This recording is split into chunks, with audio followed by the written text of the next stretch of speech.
Hello, welcome. यहाँ पर हम आज बात करने वाले हैं बीए थर्ड सेमेस्टर वालों के लिए जो पॉलिटिकल साइंस का जो एग्ज़ाम है, उनके बारे में। तो आपके जो ये एग्ज़ाम है ना, उसी एग्ज़ाम को लेकर ये बहुत ही ख़ास एंड इम्पोर्टेंट अपडेट जो क्लास है, वो आप अवश्य देखें, क्योंकि यहाँ पर मैं कुछ चीज़ें आपको जो बताने वाला हूँ, उसको ज़रूर आप ध्यान दें। इसके अलावा मैं कुछ ग्रुप में भी आपको इम्पोर्टेंट शेयर करने वाला हूँ, तो उसको भी आप ज़रूर देखेंगे, ठीक है? देखिए, अब आप सभी को पता है कि टोटली आपके एग्ज़ाम के कर कितने यूनिट हैं?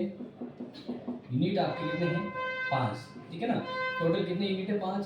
तो ध्यान रखना, पर यूनिट से अगर हम बात करते हैं, तो आपके 16 नंबर के प्रश्न आएँगे। कितने नंबर के प्रश्न आएँगे? 16 नंबर के। और कैसे प्रश्न आएँगे? तो 2 तो आएँगे शॉर्ट, और बात करें 2 आएँगे लॉन्ग। जो शॉर्ट तो दोनों 2 करना है, लेकिन दोनों में से आपको एक करना। तो इस प्रकार से हर यूनिट का ये सिस्टम रहेगा, ठीक है? और इस 3 घंटे में आपको पूरा पेपर अटेम्प्ट करना है। लास्ट टाइम पे भी ध्यान रखना कि अगर कोई प्रश्न नहीं भी आ रहा है, तो वो छोड़ना मत। पहली बात, छूट गया तो वो छूट जाएगा। अगर करोगे तो थोड़ा बहुत तो कुछ मिलेगा। इसलिए पहली बात तो इस क्लास के शुरू में ही बता देता हूँ, पेपर में क्वेश्चन छोड़ना मत, ठीक है? अब देखो आगे, मैं कुछ इंपॉर्टेंट बता देता हूँ आपकी एग्जाम के अंतिम क्षणों में, जो आप याद करें। देखिए, एक तो आप ये याद रखना, जो यहाँ पर मैं आपको बता रहा हूँ, प्लेटो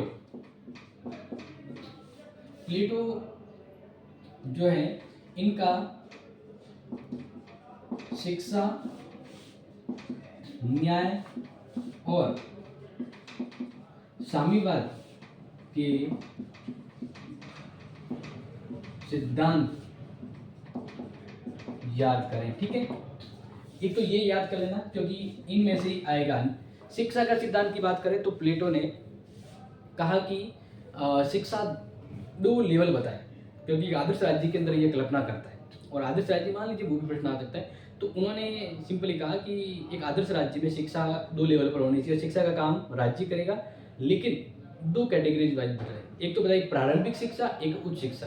6 से 18 वर्ष तक, इवन 20 वर्ष तक तो प्रारंभिक शिक्षा रहेगी, और 20 से 35 वर्ष तक उच्च शिक्षा रहेगी। और दार्शनिक राजा के तौर पर मुझे 15 साल और अध्ययन करना पड़ेगा, क्लियर? तो ये शिक्षा के ऊपर समझाया। अब न्याय के बारे में, प्लेटो न्याय के संबंध में उस समय के तत्कालीन उस समय के जो तत्कालीन विचार जो थे ना, उनका खंडन करते हैं और ये अपने विचार देते हैं। तो प्लेटो ने न्याय के ऊपर सद्गुण रूप में विचार किया, यानी प्लेटो का न्याय सद्गुणों से संबंधित है। और वो कहता है कि व्यक्ति को अपना कर्म करना चाहिए, दूसरों के कार्य में हस्तक्षेप नहीं करना चाहिए। फिर साम्यवाद, देखो प्लेटो का साम्यवाद, इसके 2 रूप है, एक स्त्री परिवार विषयक साम्यवाद, एक संपत्ति विषयक साम्यवाद। इसके अंदर अगर हम बात करें तो सीधा सीधा प्लेटो यही कहता है कि एक अच्छे राज्य के लिए दार्शनिक और जो अभिभावक वर्ग हैं, उसे अपने कार्यों में ध्यान और पूरा फोकस करने के लिए उन्हें संपत्ति और परिवार से अलग रहना चाहिए, और ये उत्पादक वर्ग को ही सौंपा जाना चाहिए। उसके संबंध में साम्यवाद है, क्लियर? तो ये ध्यान रखना। अगर बात करें इसी तरह अरस्तु का, तो अरस्तु का एक प्रश्न आ सकता है, जनक। अरस्तु को राजनीति विज्ञान का जनक क्यों कहा जाता है, याद कर लेना। एक प्रश्न ये आ सकता है, अरस्तु के दास्तां नागरिकता संबंधी विचार, ठीक है? तो ये ध्यान रखना, अरस्तु को क्यों कहा जाता है राजनीति विज्ञान का जनक, याद कर लीजिएगा। और दास्तां क्या कहेंगे? दास्तां, यानी अरस्तु ने दास्तां के बारे में क्या कहा है, तो वो आप डेफिनेटली याद करें कि दास्तां को ये स्वाभाविक मानता है। और नागरिकता के बारे में ये कहा कि जो व्यक्ति राज्य के कार्य में भाग ले सकता है वही नागरिक होगा, यानी बच्चे, महिलाएं, बुजुर्ग हैं, वो नागरिक नहीं बन सकते। तो पूरा फुल फ्लैश अच्छे से लर्न कर लेना, ठीक है? इसी तरह से बात करते हैं थॉमस। तो थॉमस का आप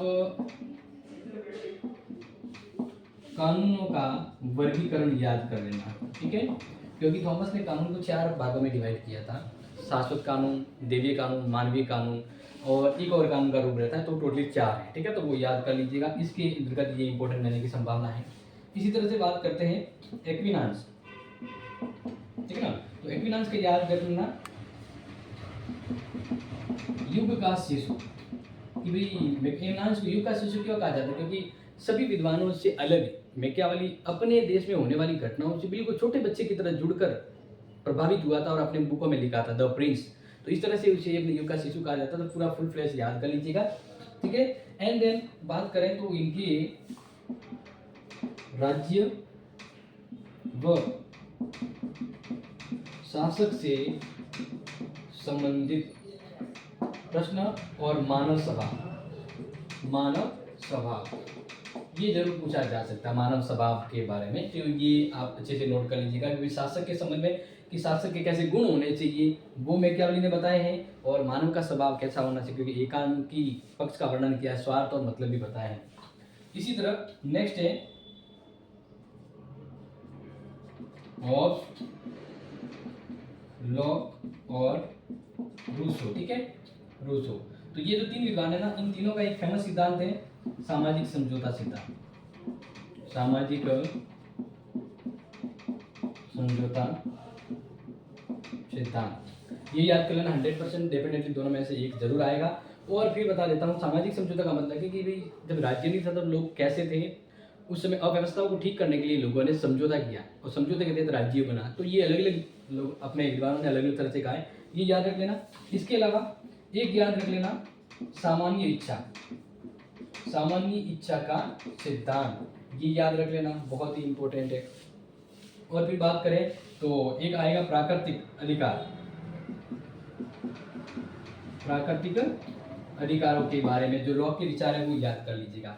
नेक्स्ट बात करते हैं बेंथम, किसकी, बेंथम। तो बेंथम ने एक सिद्धांत दिया था उपयोगितावाद, क्या दिया है, उपयोगितावाद, याद कर लीजिएगा। यानी आजकल लोग है ना सुख के पीछे भागते हैं, दुख से दूर रहते हैं और वही काम करते हैं जिससे सुख मिलता है, यानी वह काम जो उपयोगी है तो लोग उसी को फॉलो करते हैं। तो इस तरह से उपयोगितावाद जो ये विचार है वो सुखवाद पर आधारित है, और यहाँ पर बेंथम ने आनंद मापक पद्धति भी बताई है, ठीक है। तो ये याद कर लीजिएगा, बहुत ही ज़्यादा इम्पोर्टेंट होगा। आगे देखो मैं बात करूँ यहाँ पर, तो एक मोस्टली इम्पोर्टेंट जो विचार हैं जो यहाँ पर मैं आपको बता देता हूँ, उनको याद करते जाइएगा, क्योंकि एग्जाम के लिए कहते हैं ना बहुत ही ज़्यादा सुपर एग्जाम में प्रश्न आ सकता है, उस अकॉर्डिंग आप मैं जो बता रहा हूँ उसको याद कर लीजिएगा, ठीक है। देखो ये कुछ चीज़ें मैंने आपको बताई वो आपको समझ में आ चुका होगा। अब एक चीज़ मैं आपको यहाँ पर जो बता रहा हूँ वो याद कर लीजिएगा, जो ज़रूरी है क्योंकि एग्जाम में इसके पूछा जा सकता है। लॉ, इसकी लॉ का एक यहाँ पर मैं बताऊंगा, स्वतंत्रता संबंधी विचार, लॉ के स्वतंत्रता, इसमें दो स्वतंत्रता को दो तरह से डिवाइड किया है। एक तो उन्होंने बताया है विचार स्वतंत्रता, एक बताया है कार्य की स्वतंत्रता, ठीक है ना। तो ये लॉ के कार्य स्वतंत्रता से जुड़ा प्रश्न जरूर आएगा, याद रखना। और बेंथम का उपयोगितावाद मैंने आपको समझा दिया।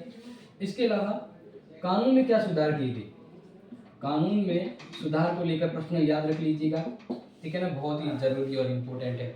नेक्स्ट बात करें तो एक है जीएस मिल, देखो सभी विद्वानों की बुक याद कर लेना, ठीक है ना, एक तो पहली बात तो ये। दूसरा इसके प्रतिनिध्यात्मक शासन व्यवस्था,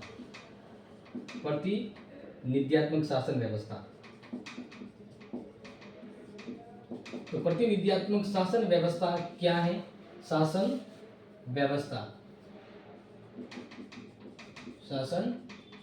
व्यवस्था, ठीक है, ये याद कर लीजिएगा इसके बारे में। फिर है लॉक, मार्क्स, कौन है, मार्क्स। तो मार्क्स बहुत ही इंपॉर्टेंट विचारक है। इसका एक इंपॉर्टेंट विचार आ सकता है द्वंद्वात्मक भौतिकवाद, ठीक है।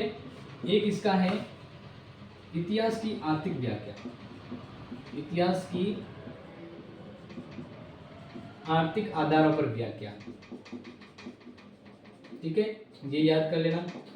और वर्ग संघर्ष का सिद्धांत, ये बहुत ही ज़्यादा पॉपुलर है, सबसे ज़्यादा तो ये है द्वंद्वात्मक, यानी इसने कहा कि भाई इस प्रकृति में हर चीज़ है ना वो भौतिकवाद के ऊपर डिपेंड करती है, और इस भौतिकवाद में दो चीज़ों के बीच द्वंद्व होता है। इन द्वंद्व के विचारों को बहुत अच्छे से एक्सप्लेन किया गया। इतिहास की आर्थिक व्याख्या, देखो मार्क्स ने कहा कि भाई इतिहास में हमेशा है ना आर्थिक वजह रही है, हर इतिहास बदला है, प्रारंभ से लेकर अब तक इतिहास में जो भी बदलाव हुए हैं उसके पीछे आर्थिक कारण है। कौन कहता है, मार्क्स। और इस तरह से उन्होंने कहा कि 6 अवस्थाएं आई है आज तक, मतलब होगी, 4 तो गुजर चुकी हैं और 2 आनी बाकी है, ये इन्होंने बताया। और फिर बात है अतिरिक्त मूल्य और वर्ग संघर्ष, थोड़ा देखते जाएगा। बात करते हैं कन्फ्यूशियस, इसकी बात करते हैं कन्फ्यूशियस। तो कन्फ्यूशियस का याद रख लेना, आदर्श राज व्यवस्था। कन्फ्यूशियस का सिद्धांत कौन सा याद करके जाना, आदर्श राज व्यवस्था। एक अच्छी राज व्यवस्था के लिए क्या विचार अपनाने चाहिए वो। इसके अलावा मैरी वॉलस्टोन की एक इंपॉर्टेंट बात याद रख के जाना, नारीवादी विचारक है, तो नारीवादी विचारकों के बारे में बताइए। नारीवादी विचारों को स्पष्ट कीजिए। मैरी की नारीवादी विचार है, इसको स्पष्ट करना है। और फिर बात करते हैं माओ, किसकी बात करते हैं, माओ की। तो माओ का असंगति सिद्धांत याद कर लेना, असंगति सिद्धांत, ठीक है। ये अंतिम समय, असंगति मतलब समाज में हमेशा दो वर्ग रहते थे, पूंजीपति और श्रमिक। इन दोनों ने समाज में दोनों सेट नहीं बैठते, जैसे मियाँ बीवी सेट नहीं होता, कभी कभार झगड़े होते तो मिसमैच होता ना, असंगति। वैसे ही इतिहास में भी यहाँ पर ये देखा गया कि जब अमीर और गरीब होते हैं तो इन दोनों के समाज में बैठती नहीं है, सेट नहीं हो पाता, तो यही असंगति है। तो इसके लिए क्या करना चाहिए, तो टोटली मिलाकर ये जो चीज़ें आपको बता रहे हैं वो आप डेफिनेटली इसको याद कर लेंगे। क्लियर। तो कुछ चीज़ें हैं हम और अच्छे से आपको बताएंगे, लेकिन ये आपके लिए रामबाण हो सकता है, तो आप इन्हें एग्जाम के लिए तौर पर याद करें। और बाकी मैं आपको और भी इंपॉर्टेंट चीज़ें देने वाला ग्रुप है, तो ये ज़रूर अपने पढ़ के जाएं। कल एग्ज़ाम है, इसलिए अच्छे से इसको लर्न कर लें। शॉर्ट में जो हो सकता था समझा दिया आपको। अब यहाँ पर यही कहना चाहूँगा, advance best of luck. Paper मत छोड़ना, मतलब प्रश्न मत छोड़ना, अच्छे से करके आना। Thank you.